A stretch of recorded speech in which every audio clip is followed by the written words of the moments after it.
All right, so I decided after a little inspiration from another Tesla owner who posted on TikTok about his issues with his vehicle, I would share my experience as well.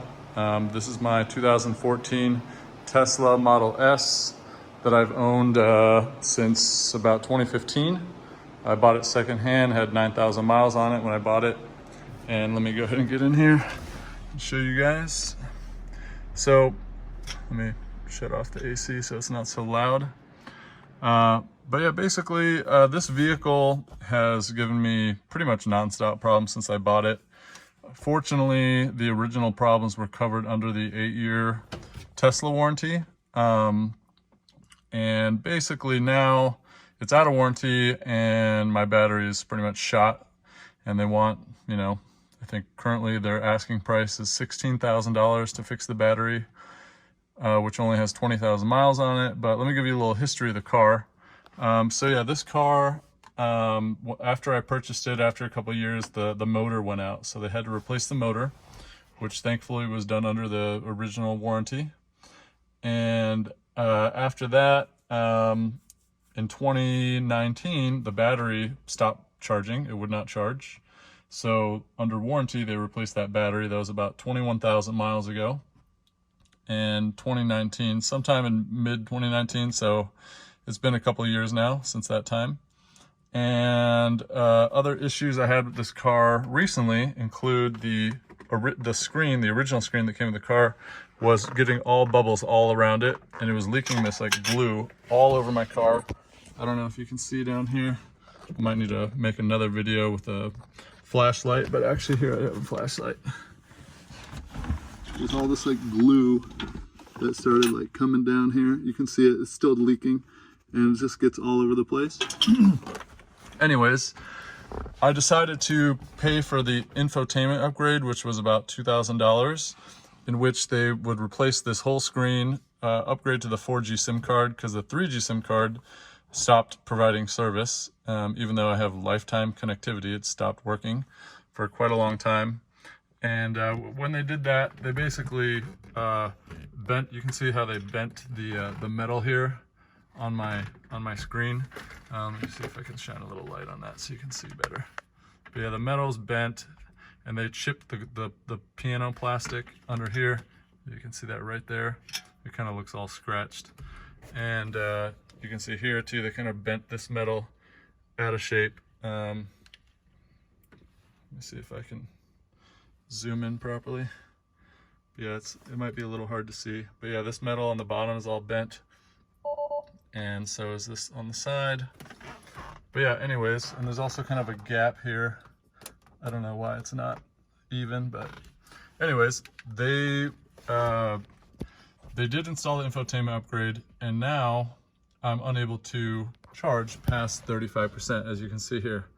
Maximum battery is limited, something like that. Anyways, it's been quite the experience dealing with Tesla. The customer service department will not budge on fixing the battery, even though it's within the 5-year warranty period for a new part. But because they claim that it was fixed under warranty, that they will not repair the battery. And you can see here what it says. Yeah. So situation now is that they want me to pay a bunch of money to get the battery fixed. And other users that have the same, other Tesla owners that have the same car have told me about their battery problems, and they believe that it's caused by the air conditioning unit in the car, which is leaking water. Like it somehow condenses water, and then it drips onto the battery, which is causing the battery to have a problem.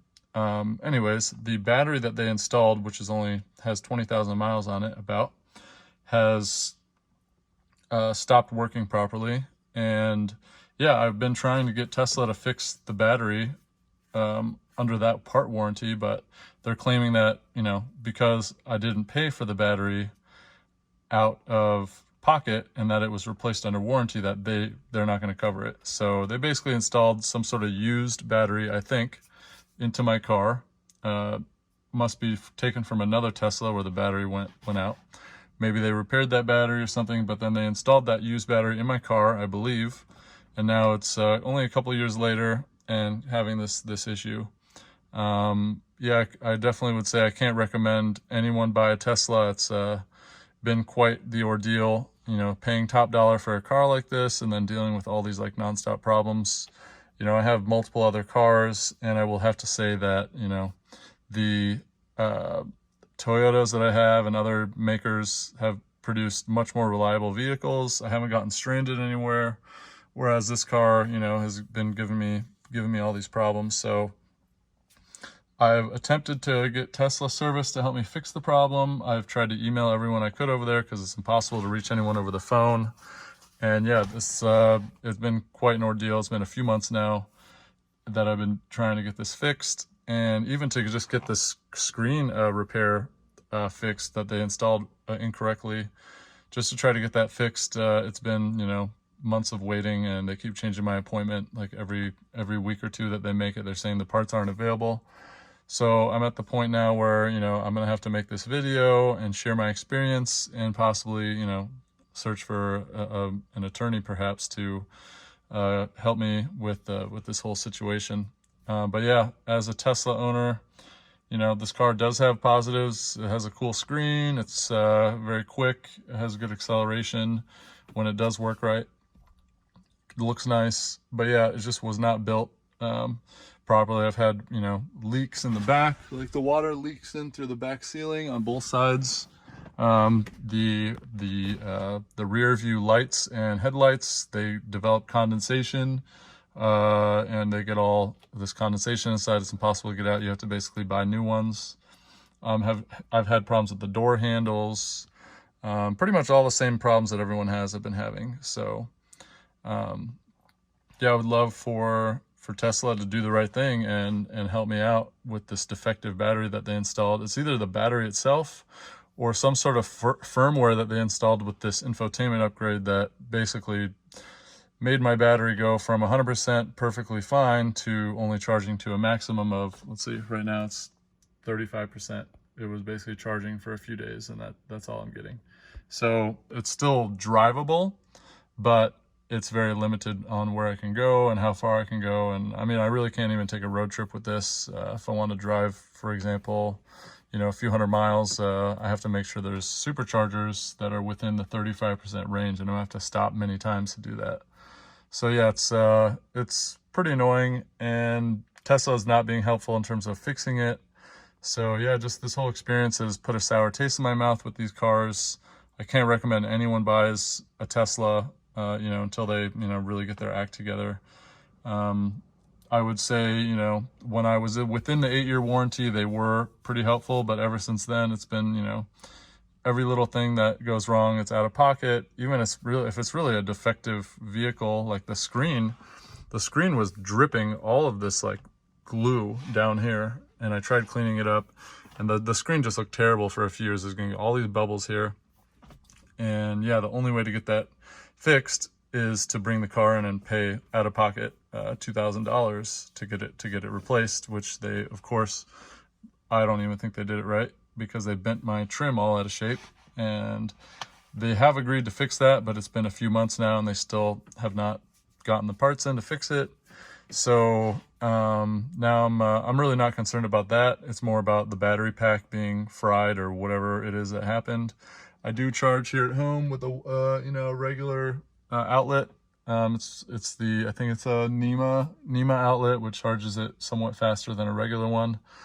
But yeah, I would recommend, you know, if you're looking at a Tesla, you need to be very careful, because these cars, they definitely have some severe issues. And, you know, when they came out, I was hearing, oh, these batteries are going to go 200, 300, 400,000 miles without a problem. Well, here I am, you know, on my second battery pack, and I have, let's see here, how many miles on the car. If I can look it up here. It's not really showing me. But yeah, I have about 70,000 on the car, and already been through 2 batteries. I've been through a motor. I've been through an entire new computer system, new screen. And yeah, it's just, it's unfortunate, but that's what it is. And yeah, I would love to hear back from someone at Tesla about this and get my battery fixed. So yeah, that's the video. If you guys have a similar experience, you know, please comment below. Let me know what you're dealing with so we can all share our knowledge, and hopefully, you know, we get a positive outcome from this whole thing.